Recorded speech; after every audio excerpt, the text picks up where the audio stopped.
Chief justice Yahya Afridi से chief justice Lahore high court Aliya Neelam और वफाकी वजीर कानून आजम नज़ीर तारर ने मुलाकात की है, जिसके दौरान अदालती उमूर और जजेस नामजदगी पर तबादला ख्याल किया गया।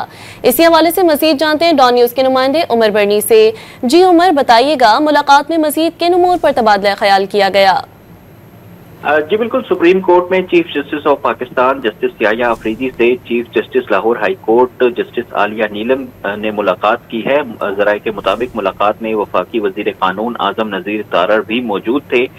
जराये के मुताबिक मुलाकात में अदालती अमूर और जजेस नामजदगी पर गुफ्तगू जो है वो की गई। जैसा कि आपको मालूम है कि जो जुडिशल कमीशन ऑफ पाकिस्तान का आइंदा का इजलास होगा, उसमें लाहौर हाई कोर्ट के लिए जो इजाफी जजेस हैं उनकी तैनाती के हवाले से मामला ज़ेर गौर आएगा। इसी हवाले से मुलाकात में जो जजेस नामजदगी है उस पर भी जो है वो गुफ्तगू की गई है। जी, तफसीलात से आप आगाह कर रहे थे उमर, शुक्रिया।